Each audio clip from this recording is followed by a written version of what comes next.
Today we're talking about why the INFJ has such a hard time finding a partner. Nowadays I'm married, I have a family, but before that I was single for probably 8 years. And when I look back at it, I really needed to change the way I looked at life, the way I looked at other people, in order to be able to have a relationship that is not only lasting, but that is actually realistic. Because if we're honest with ourselves, so many of those potential relationships we have thought of, they make sense in our mind like completely, but for some reason they don't really manifest in real life. There is a reason why things are not working out. And I've talked to so many INFJs over the years, and this is a common thing we always talk about. First off, it's like, I don't understand. It's so hard for me to find a partner. And second of all, you cannot imagine how often I have heard this story of, oh, there's somebody I'm interested in that lives in another country, that lives, far away, that has a completely different life than me. I have actually talked about it in videos and people thought I was talking about them. And I had to tell them, listen, I have talked to at least 5 people this week that have had this exact same situation. And, for me, it was the same way. So I also had things going on that were outside of the country. And so there is a reason for that. If you want to learn all the strategies that work wonders for INFJs, then get the new course, Financial Abundance for INFJs. I've worked with a lot of financially successful INFJs in my one-on-one coaching, and all of this has been the basis on creating that course for you that you voted for. So if you're ready to take the next leap in increasing your financial abundance, then either get the course through the link in the description or through the prompt in the video. So today we're going to tackle first off why this is happening. So what's really going on there? Second of all, how to fix that, how to get to a place where you have a relationship that makes you happy, that makes you fulfilled. And trust me, it will look differently than you actually thought.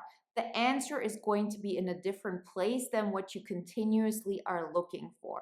And thirdly, even if you're already in a relationship and you feel like something is missing, the key points we're going to talk about today will help you as well to find a new dynamic within your relationship that will change everything. Before we get started, remember to download the poster on the 5 pillars to an INFJ epic life. We also have a pillar on relationship management, so it will help you to jumpstart the whole transformational journey to your INFJ epic life. And if you want to take it to the next level, then work with me privately. All the information and the link to the poster you find in the links in the description. We as INFJs have one common tendency, which is that we try to keep our circle very small. We like to have a couple of close friends, and we would like for us to have all of our needs met through these people. But it is the short-term solution. We have to be aware of that because no person can be everything that you want them to be. Neither your best friend, nor a partner, nor like even 3 people around you. And that is something to keep in mind, because if you think about all the people that you are interested in, they very often fall into one of those categories. Number one, you thought if you had a life with them, your life would be exciting. So what you do is you imagine yourself being planted into their life, and suddenly their life would be much more better because you could help them, you could improve their life, but your life on top of everything would have more meaning. It would be exciting, there would be fun, you would have a place where you belong, and on top of that, you would have somebody that you could give your gifts to, somebody that you can share with, somebody that, through your way of understanding them, on like this INFJ way of understanding, which has everything to do with deep connections and encouragement, you could give something to that person and therefore you would feel valued. So this is a common thing I hear from INFJs over and over again. It's not what people start off with when we have a conversation, but when we dig deeper, it's those things that come up. You say, oh, they have so much potential. There's so much they could achieve. And on top of that, my life would be exciting. And when I say it so often that INFJs have like these things for people that are not living in our own country or in a different city, it is so often this image of an escape. But again, like remember, these things didn't work out. They didn't work out for a reason. What is the common denominator in those 8 years that I was single? Me, right? You could say, oh, okay, I just have like those deep, needs and they just cannot be fulfilled on a regular basis. And therefore, I'm, single for so long, or there's something wrong with me, or people are just not understanding me, and so on. And the truth was, no, I had to change. I had to not be satisfied with what was around me and to just say, oh, I'm just going to settle. I'm going to settle for a relationship that doesn't make me happy, for a relationship that doesn't, help me grow. But that's just the best I can do. So I either have to settle for being single or being in a relationship that actually doesn't give me anything. So the result of both those situations would be that you're not satisfied with your life, that you still not feel fulfilled. And so many INFJs are stuck in this dilemma. And even if you're in a relationship, very often I hear from INFJs, my relationship isn't giving me that anymore. I was hoping for so much, but now I sort of feel empty and I don't know how to change that. So we have to really look at those tendencies, why we want that relationship. And one of the main things is we want excitement, we want an escape from our life, and we want to be seen, understood on a very deep level. And the truth is, those things cannot be solved by another person. If that was the case, you wouldn't have those troubles finding a partner. You could say, oh, okay, there's something wrong with you in particular. That's why you're not finding a partner. Or you're just unlucky. Or it's this 1 in a million chances. But once you meet that person, everything is going to be great. Really think back or think about the situation. Has in reality this relationship manifested and been able to keep you happy long term? And the truth is no, because it isn't sustainable. The only person who can give you those things and in such a way where you don't have to compromise on who you are and what you want out of life is if you give them to yourself. So listen to me carefully because I really want to make this clear. I'm not saying, oh, you have to give up on excitement or to say that you cannot have a relationship that is based on such deep connections or anything like this. But we're expecting for the other person to be our solution, and nobody can take this on. That's why so many people feel INFJs are too deep. It's like way too much, it's too intense. And we push this onto other people in a way of, okay, I see what you're missing. I can give that to you. And therefore, let's be a team and do this together. And most people cannot take this. And there's nothing wrong with them. It's not their fault that they cannot go this deeply. And on top of that, it's even not something we should want. This is not healthy. This is a typical codependent situation, because even if you get to a place where you say, well, I do so much for you and now I implant myself into your life, I mean, look at what kind of stakes are at play here and how much you're actually willing to give up of yourself. We as INFJs, we can carve ourselves out from an energy standpoint. That's why so many people around us feel seen, because we can make space for them. But the problem with this is that if you make space for other people to such an extent, you're actually giving up of yourself. You don't know who you are. Are you willing to make compromises on like how you show up, how like strong you feel, or how independent you are, or what kind of like just interests you have? This is the typical thing. INFJ meets somebody new, oh, suddenly we're all interested in their music and their way of living, and we know everything about their emotional state. And yes, you could say part of that is because you're just interested, you want to learn.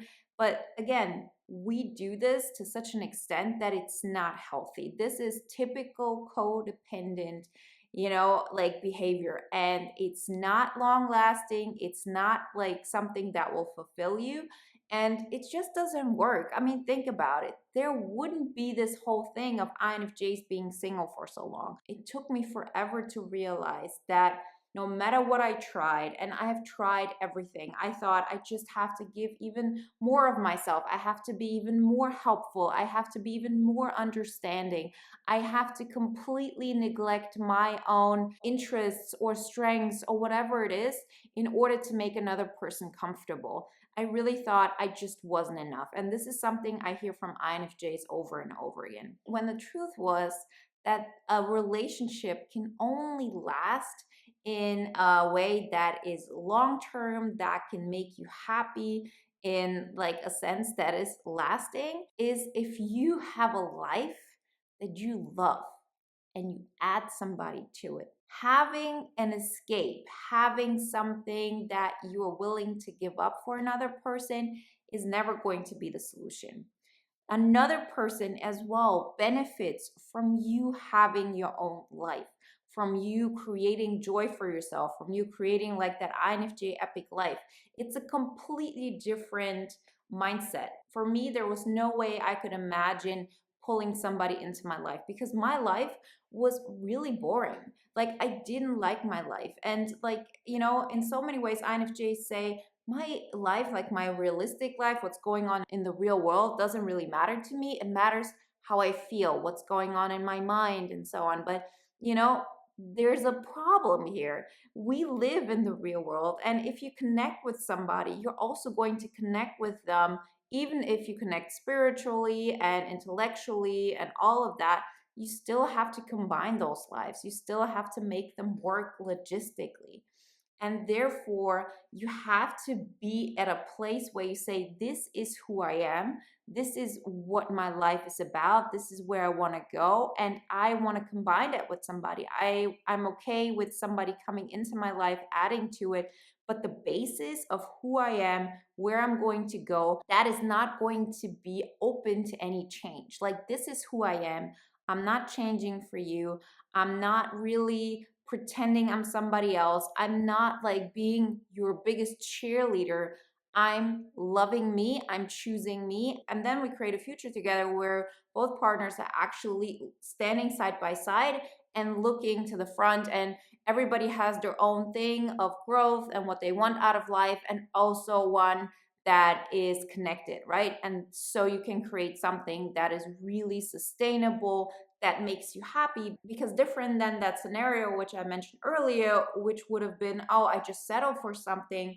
In this case, you're making sure you're already happy. You're making sure that your life is exciting, and you just improve upon that with your new relationship. And that's a completely different approach.